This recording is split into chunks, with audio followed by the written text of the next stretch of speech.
Welcome guys. Today we shall discuss about objectives of federal system. Federal system already I have explained the division of power between two or more levels of government. That is federal system. And India has a federal system because in India the governmental power is divided between center and states, and also a third tier or level of government is there, that is local self-government. So there are some objectives of federal system. To safeguard and promote unity of the country, the first and foremost objective of federal system is it safeguards and promotes unity of the country. It safeguards the unity, maintains the unity, and also promotes unity among the provinces and states with the center. Secondly, to accommodate regional diversity. Accommodate means adjust. Regional diversity means regional differences. There are regional differences on the basis of language, culture, art, music, dance, dress. But due to federal system, the regional diversity that turns into unity, and all the states and provinces and regions feel that we belong to India, India is our country, India is our nation, it is our center. Aspects of federal system. There are two aspects or characteristics of federal system: mutual trust and agreement to live together. So like two objectives, it has also two aspects. Mutual trust, that means believe with each other, trust with each other, mutual trust. That means the center has a trust or faith on the states, and the states have also faith on the center. Agreement to live together. So it is our holding together federalism. The center holds the states with it to promote unity and integrity of India. And the agreement has been made between states and center. They will be abide by the rules, laws of center, and they will obey the central government. So mutual trust and agreement to live together with the center, these are the two aspects of federal system. Then two routes of formation of federation. A federation is formed with the help of two routes or two ways or two methods, you can say. The first method is coming together federation, and the second is holding together federation. Now come to coming together federation. It refers to when independent states come together on their own to form a bigger unit. So when independent states come together of their own choice to form a bigger unit, take the case of India, the states are under the center. States have been united.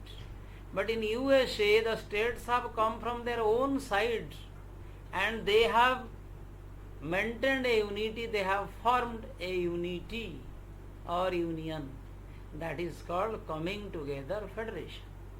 All the constituent states have equal power and are strong like the federal government. So in coming together federation, the states come together to form the union, and all the states have equal power. There is no inequality or disparity, and all are strong like the federal government. Federal government is strong, states are also strong. It includes USA, Switzerland and Australia. So three examples are given: USA, United States of America, Switzerland and Australia. Holding together federation. So we discussed coming together, now come to holding together federation. These are the two ways to form federation.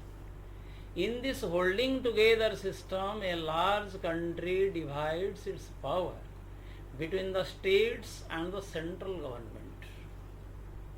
So in holding together federation, the country divides its power between states and the central government.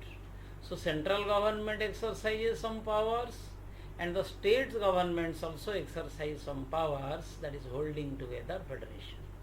The central government is more powerful than the states.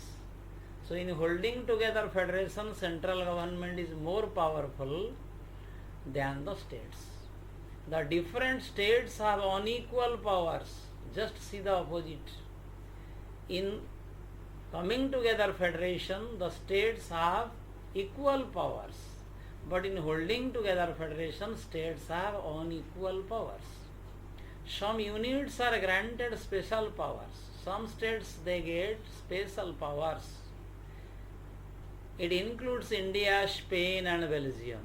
3 examples are there: India, Spain and Belgium.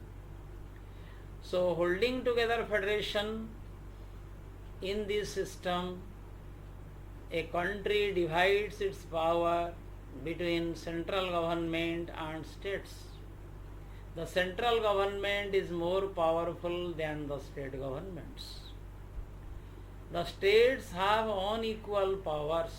Some states are granted special power, some states are granted less power. The examples are India, Spain and Belgium. Then jurisdiction. The very term jurisdiction refers to an area over which someone has legal authority. Legal authority means legal power, power related to law. So legal power is exercised in a particular area which is referred to jurisdiction, area of authority. What makes India a federal country? If such a question comes, we have to explain the main features of federalism. If almost all the features are applied to a country, then we can say that that country is a federal country or is having federal system of government. So India is a federal form of government. India is having federal form of government because all the features are found here. The Constitution declares India as a union of states. First point. Union of states. This is the Article 1st of Indian Constitution, which says India, that is Bharat, shall be a union of states. A group of states have formed this federal country. It is based on the principles of federalism. Principles of federalism, as we know, division of power between 2 or more levels of government. So we have central government and also state government. That's why we can say that India is a federal country. The Constitution provides for a 2-tier system of government. Tier means level, union and state. The 3rd tier of federation exists in the form of panchayats and municipalities. Panchayats are found in the villages and municipalities, and municipal corporations are found in the towns and cities. So besides the 2 levels of government, that is union and state, we have also local government, 3rd level of government. The different tiers have separate jurisdiction. So in our constitution, the jurisdiction of the levels of government have been specified, so that the central government exercise authority on its own jurisdiction, state governments decides its own case. The Constitution clearly provides a 3-fold distribution of power between union and state governments. 3-fold distribution of power, and it contains 3 lists. Remember, 3-fold distribution of power. Union list. It includes subjects of national importance like defense, foreign affairs, banking, communication and currency. So which are subjects of national importance, all India importance, like defense, foreign affairs or external affairs, banking, communications and currency. They are included in the union list or central list. In order to introduce a uniform policy throughout the country, the union list includes such subjects. If a question comes why such type of union list has been introduced, to introduce a uniform policy throughout the country. So, it's a pan-Indian policy, all-Indian policy. And this policy will bring uniformity throughout India or all over the country so that national integration, national unity can be possible.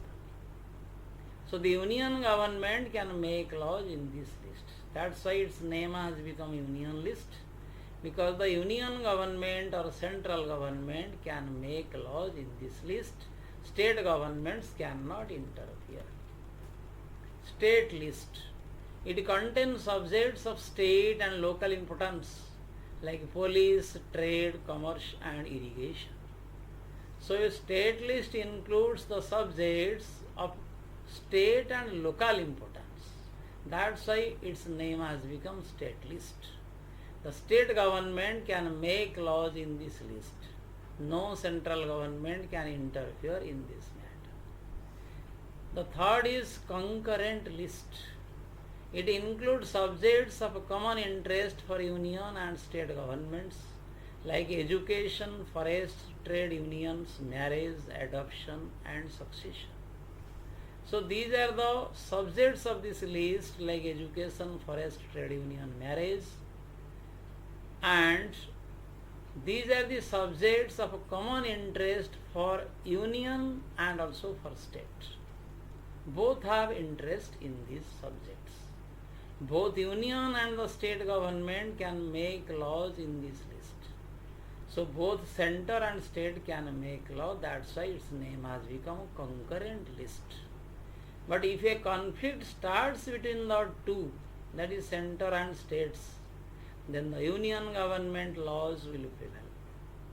So whose law will prevail, or whose law will be more powerful, whose authority will be more powerful? That is central government, because central government is more powerful in Indian federal system. Residuary subjects. Residuary means what is left. These subjects are not included in the three lists. They are non-listed subjects. Because when the constitution was drafted from 1946 to 49, during that time some subjects have not evolved. And these subjects are newly, recently developed. That's why they had not found in the lists. They are called residuary subjects. It includes computer, software, IT, information technology, robotics and satellites, etc. So this computer education, software, robotics, geostationary system, satellite system, all were included later. The union government has the power to legislate on these subjects. Legislate means make law. So on residuary subjects which are not found in the three lists, that is union, state and concurrent, they are called residuary subjects, and on these residuary subjects they are newly developed subjects like computer, IT, etc., and only central government can exercise power. Union territories. The territories or areas which are directly controlled by center or central government, they are called union territories. So union territories refer to the areas which are ruled directly by central government. These areas are too small to become independent states and cannot be merged with any state. So that's why they are under the union. They are very small, They cannot become independent states like others, and they also cannot be merged with any state. They are so small. These territories do not have the powers of a state. They are under the control of central government. The central government has special powers to run these areas. Sharing of powers between union and state government. In power sharing, we have discussed how power is shared, divided and distributed between union and state. That is vertical division of power, power shared between levels of government. That is power sharing and federalism. The sharing of power between the union government and the state government is basic, main, fundamental to the structure of the constitution. So the constitution has shared power between union and state. It is not easy to make changes to this power sharing arrangement. The division of power between center and state cannot be so easily changed because it is specified in the constitution. The parliament cannot change this arrangement. The supreme law-making body of India, parliament, cannot change it. Any change has to be passed by both the houses of parliament with at least 2/3 majority and to be ratified by the legislatures of at least half of the total states. So see the complex procedure to change the power sharing arrangement provided in the constitution. It may be changed by both the houses of parliament, that is Lok Sabha and Rajya Sabha, with at least 2/3 majority and to be ratified, to be passed by legislatures supported by the legislatures or Vidhan Sabhas of at least half of the total states. The role of judiciary in federalism. The judiciary plays an important role in supervising the implementation of constitutional provisions and procedures. So the main task of judiciary or courts, that is Supreme Court and High Courts of India, they will supervise and implement. They will supervise the implementation, working out of the constitutional provisions and procedures by the governments. Whether the central government and state governments are following the proper procedures, methods of constitution, provisions of the constitution, the Supreme Court supervises. The Supreme Court and the High Court make decisions in case of dispute about the division of powers. So Supreme Court and High Court, they have the power or authority to decide or to solve or resolve the disputes which arise between the state governments and central government on the ground of division of powers. Practice of federalism in India. Constitutional provisions are necessary for success of federalism. So for the success of federalism, the provisions must be retained in the constitution. Constitutional specifications are needed. Everything should be prescribed in the constitution, then central and state government will obey to this. The real success of federalism in India can be attributed to the nature of democratic politics in our country. So federalism has got a success in India due to our democratic political system. And you know, the democratic political system believes in equality, power sharing, and also power sharing among the three organs and levels of government. The spirit of federalism, respect for diversity and desire for living together are the ideals of federalism. So Indian federalism has some ideals which believes in the spirit of federalism, respect for diversity and desire for living together. So Indian federalism gives importance to unity in diversity and also desire to live together. That's why all the state governments, provinces, states and center, including the local, though they have regional diversity, many differences, varieties are there, still they live together.